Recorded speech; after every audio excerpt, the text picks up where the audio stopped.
আসসালামু আলাইকুম রহমতুল্লাহি ওবারাকাতুহু।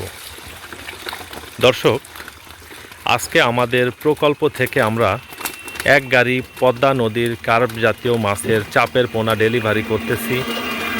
এই এক গাড়ি পদ্মা নদীর কার্প জাতীয় মাছের চাপের পোনা যাচ্ছে আমাদের প্রকল্প থেকে টাঙ্গাইল জেলার মির্জাপুর থানায় মোহাম্মদ ইসমাইল ভাইয়ের মৎস্য প্রকল্পে। কয় কেজি হয়েছে হাসান? 15 কেজি 200। হ্যাঁ, 15 কেজি ধরেন। দর্শক, ভিডিওতে যাকে দেখতে পাচ্ছেন উনি ইসমাইল ভাই। ইসমাইল ভাই, আসসালামু আলাইকুম। আপনারা সবাই আমার জন্য দোয়া করবেন। আমি প্রথম এই রাজীব ভাইয়ের কাছ থেকে পদ্মা নদীর মাছ নিতেছি। অনেকের কাছে শুনে এবং ওনার ভিডিও দেখে উদ্বুদ্ধ হয়েছি, সেজন্য আমি আজকে নিতেছি। আপনারা দোয়া করবেন আমি যেন সফল হতে পারি, এবং রাজীব ভাইয়ের প্রতি অসংখ্য দোয়া রইল, উনি যেন সবাইকে ভালোভাবে মাছ দিতে পারেন ইনশাআল্লাহ। ভাই, এত দূর থেকে, সেই টাঙ্গাইল মির্জাপুর থেকে এত দূর থেকে আসছেন কেন? পোনা তো অনেক অনেক জায়গাতেই পাওয়া যায়, তো আমার কাছে কেন আসলেন? কি মনে করে আসলেন বলেন তো? কি মনে করে, আমি তো সবসময় হ্যাচারি পোনা দিয়েই করি যে আপনার ভিডিও দেখে সফল হারভেস্ট করেন, আপনার মাছগুলো অনেক বড় বড় হয়, আর আমরা হ্যাচারি পোনা দিয়ে অতটা সফল হতে পারি না। আর অন্যান্য মানুষের কাছে, কারো কাছে আমাদের সুনাম শুনছেন? এরকম কিছু হয়েছে কখনো? আমার এলাকায় সাধারণত আপনার এখান থেকে মাছ কেউ নাই, আমি হয়তো একবার দিয়েছিলাম আমি, হয়তো না দেওহাটাতে কেউ নাই। আচ্ছা আচ্ছা, আমি প্রথম নিতেছি। যদি আমি উপকৃত হই, আমার রেজাল্ট দেখে হয়তো আরো 10 জন আসবে ইনশাআল্লাহ। ইনশাআল্লাহ। দর্শক, সবাই ইসমাইল ভাইয়ের জন্য দোয়া করবেন। আল্লাহ পাক যেন ওনাকে নেক হায়াত এবং শারীরিক সুস্থতা দান করেন, এবং সেই সাথে ওনার মাছ চাষের পরিধি যেন অনেকটাই সম্প্রসারিত করেন ইনশাআল্লাহ। হ্যাঁ, 13 কেজি। কাকা, মাছ ঠিক আছে? হ্যাঁ। এই মাছের চাষ ব্যবস্থাপনাটাই এমন, ধরেন যাকে নিয়ে কাজ করবেন সে যদি ভালো জাতের না হয় তাহলে কখনোই আমরা মাছ চাষ করে ভালো করতে পারবো না। দেখুন, আমরা করব মাছের চাষ। আমাদের ধরুন একটা পুকুর আছে, সেই পুকুরে আমরা প্রতি মাসেই মাসিক পরিচর্যাগুলো ঠিকঠাক মতো করব। আমরা ঠিকঠাক মতো 2 বেলা খাবার দেব। সকালবেলা ডুবন্ত ফিড দিব, বিকেলবেলা ভাসমান ফিডটা দিব, এবং পাশাপাশি প্রাকৃতিক খাদ্যের ডোজ করব। তবে ওই পুকুরে আমাদের যে কাঙ্ক্ষিত ফসল, আমাদের যে মূল এলিমেন্ট, ওইটা কি? ওইটা হচ্ছে মাছ। তো মাছকে নিয়ে কাজ করব। মাছই যদি ভালো জাতের না হয় তাহলে কখনোই মাছ চাষ করে ভালো করা সম্ভব না। এই জন্য দর্শক, ভালো জাতের মাছ নিয়ে কাজ করতে হবে। তো এই বিষয়গুলো মাথায় রেখেই মূলত ইসমাইল ভাই সেই টাঙ্গাইল মির্জাপুর থেকে আমার এইখানে পদ্মা নদীর কার্প জাতীয় মাছের পোনা নিতে চলে আসছে। দোয়া এবং শুভকামনা থাকলো, আল্লাহ পাক ওনাকে ভালো রাখুক।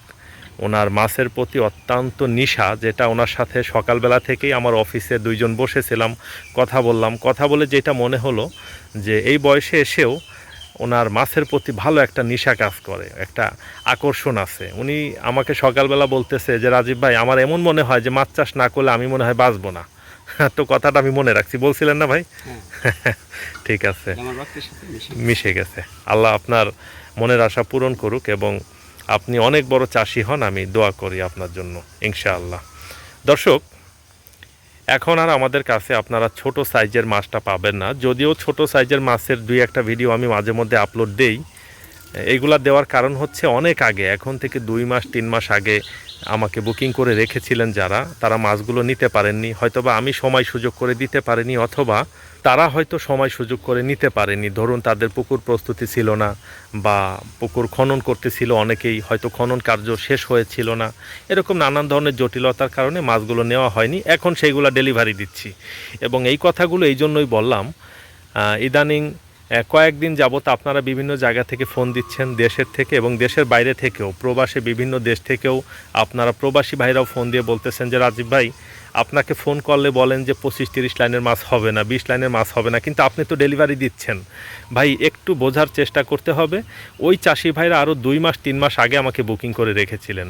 কেউ এমনটা করেছেন যে 50% বুকিং দিয়ে রেখেছেন, কেউ ফুল পেমেন্ট করে দিয়েছেন। তো তার জন্য কি আমি রাখবো না বলেন? এইটা তো আমার রেসপন্সিবিলিটি। আমি আমার ওই দায়িত্ববোধের জায়গা থেকে চিন্তা করে তাদেরকে ওই ছোটো মাছটা দিচ্ছি। আর এখনও ছোটো মাছ আমার কাছে আছে, ওইগুলো আমি চাপের পুকুরে রেখেছি। ওইগুলোকে আমি ধরুন আরও 2-3 মাস অবধি নার্সিং করব, এরকম একটু বড় সাইজ করে তারপরে বিক্রি করব। আমি একটু আপনাদেরকে মাছগুলো দেখাই। এভারেজে 5টা থেকে 10টা লাইনের মাছ। একটু একটু একটু ধরতো মরা একটা কাতলা ধরতো। দেখুন দর্শক, এইটা আমাদের পদ্মা নদীর কাতলা মাছ। এইগুলো হয়তো 4টা লাইনের মাছ। একটু এর থেকে বড় সাইজের একটা ধরতো হাসান। হ্যাঁ হ্যাঁ ধর, এটা ধর। হ্যাঁ, এগুলো এরকমই হবে, কেজিতে 4টা 5টা হবে। একটা রুই ধরতো। দেখুন দর্শক, এই রুইগুলো হয়তো 8টা 10টাতে কেজি হবে। একটা মিরিগেল ধর, এইগুলা হয়তো 6টা 7টাতে কেজি হবে মিরিগেলগুলো। অ্যাভারেজে গিয়ে হয়তো 8টা 10টা এইরকম লাইনেই হবে ইনশাআল্লাহ। হ্যাঁ ওঠা কতটুকু হয়েছে দেখো তো, কতটুকু হয়েছে হাসান? 12 কেজি 500 ধরেন। হ্যাঁ, মাছগুলো এইভাবে খুব সুন্দরভাবে ওজন করে তারপরে টাঙ্কিতে আমরা লোড করি। আমরা মাছগুলো ডেলিভারি করার 2 দিন আগে পুকুরে জাল দিই, জাল দিয়ে মাছগুলো জালে উঠিয়ে আবার ছেড়ে দিই। তারপরের দিন আমরা কিছু কাঁচা সরিষার খোল, ভিটামিন সি, অনেক সময় জীবাণুনাশকটা দিতে হয়, এইগুলা দিয়ে মাছগুলাকে খুব সুন্দরভাবে পাকা করি। এবং যেই দিন মাছটা ডেলিভারি করি সেই দিন খুব ভোরবেলা আমরা পুকুরে জাল দিই, জাল দিয়ে মোটামুটি 4 থেকে 5 ঘন্টা জালের ভিতরে মাছগুলোকে রাখি, পানি ছিটা দেই, স্রোত দেই, পাশাপাশি সুন্দরভাবে বাছাই করি। এর ফলে যেটা হয় যে মাছের পেটে যে খাবারগুলো থাকে বা অপ্রয়োজনীয় যে জিনিসগুলো থাকে সবই মাছ বের করে দেয় জালের ভিতরে। এবং আমরা যখন এইখানে এনে সুন্দরভাবে ওজন করতেছি, ওজন করার সময় আবার মাছের সাথে অনেকগুলো করে পানি দিচ্ছি।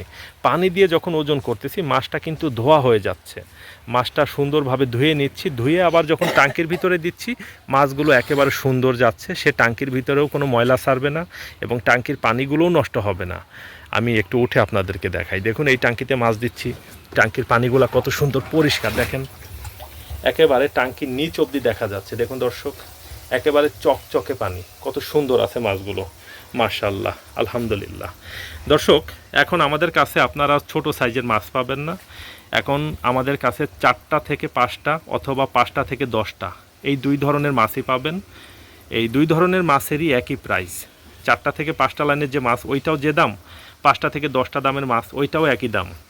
আপনারা চাইলে এই সাইজের মাছ এখন থেকে আমাদের কাছ থেকে সংগ্রহ করতে পারেন। এখন বুকিং করে রাখলে আমাদের অনেকগুলো বুকিং অলরেডি আল্লাহর রহমতে নেওয়া আছে। সম্পূর্ণ মাছগুলো ডেলিভারি দেওয়া হলে তারপরে হয়তোবা আপনাদেরকে আমরা দিতে পারবো। এবং আগামী সিজনে অর্থাৎ আগামী বৈশাখ জ্যৈষ্ঠ মাসে আমাদের পদ্মা নদীতে যে পোনা আসবে সেই পোনার জন্য আমরা এখন বুকিং নিচ্ছি, অর্থাৎ নতুন পোনার জন্য।